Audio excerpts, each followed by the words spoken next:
Hey everyone, I am Calf. Thank you so much for clicking on the video. Today's video, I'm going to go over some tips on how to get the most bang for your buck when it comes to buying video games. I know some of this knowledge might be super obvious to some people, but hey, maybe you're just getting into gaming. Maybe you're just looking at your bank account wondering what the happened. Maybe you're one of those people that can't help but spend the extra money on a deluxe edition of Battlefield 2042 to get early access, when no reviews are out, by the way, and then you're surprised that it's trash and decide to take your anger out on Reddit forums. First and foremost, do not pre-order games. There is literally no reason to pre-order digital games before reviews are up, and when it comes to physical games, you won't have any issue finding standard editions of games in retail stores. The only reason why you would want to pre-order a game would be if you wanted the super special edition of the game that comes with a rare collectible, you nerd.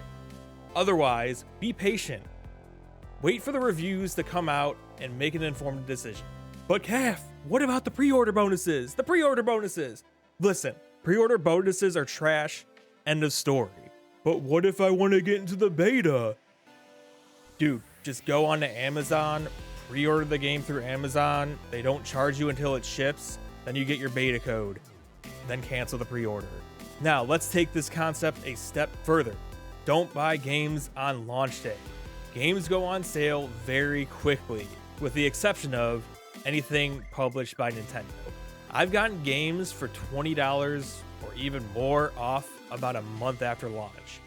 On top of that, even the best games released nowadays have their issues. Just look at Horizon Forbidden West. It has issues. Even though it reviewed very well, it had plenty of bugs and visual glitches. Look at Elden Ring. Elden Ring is one of the best reviewed games probably in the last 10 years, and it has a ton of performance issues, pop-in, bugs, all that sort of stuff. If you wait just a bit longer, you'll end up not only getting the game for cheaper, but the game will be in a much better, more playable state. The only games I tend to buy at launch are games I plan on playing with my friends and games that are released annually, like Call of Duty or, God forbid, sports games. Which, sidebar, don't buy sports games. As soon as you buy them, the clock starts ticking on how relevant they are, and on top of that, they're loaded with microtransactions. You're basically getting half a game when you buy a sports game. I mentioned sales in the last little section, and you might be asking, how do I find the best sale? Well, I'm glad you asked. The best way, if you don't want to hunt around, would be to follow various subreddits such as PS4 deals or PS5 deals, or follow different accounts on Twitter. You're like me and get bored and you're home all day and you're a stay-at-home dad and you're watching like Puppy Dog Pals with your daughter. You can hunt around by knowing when sales start and end. Typically, retailers like Best Buy and Target run their sales Sunday through Saturday and reset every Sunday. When we're talking about digital stores, it's a bit different. I know the PS Store resets every Wednesday. I don't know anything about Xbox, and with Steam, it varies from publisher to publisher. Speaking of Steam, let's talk about PC gaming. PC gaming might have the highest barrier to entry when it comes to the initial cost, but it's the cheapest when it comes to game pricing. There are so many different options when it comes to where you can buy your games from. Typically what I'll do is, for PCs, I'll check the game price on Steam, and then I'll check websites like cdkeys.com or greenmangaming.com to see if I can get a cheaper price. The only issue with that is that you can't refund the game after you bought it and redeem the key.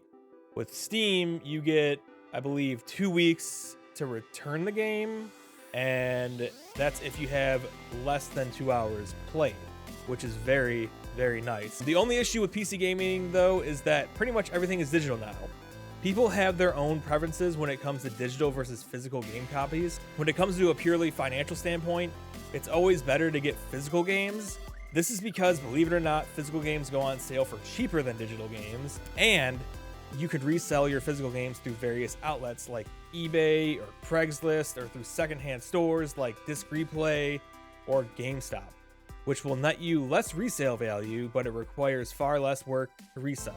And the final thing I want to talk about is game subscription services like Game Pass, EA Play, and PlayStation Now. All of these services offer a huge library of games for a monthly fee. These are great if you like to jump around games a lot or play a lot of single player games. I found that with multiplayer games, it's more worth it just to outright buy them instead of paying a monthly fee to access them, which leads me to the biggest disadvantage to any subscription service. You don't actually own any of the games. So if you want to keep accessing the games, you have to continue paying that monthly fee as opposed to paying one time to have access to a game forever.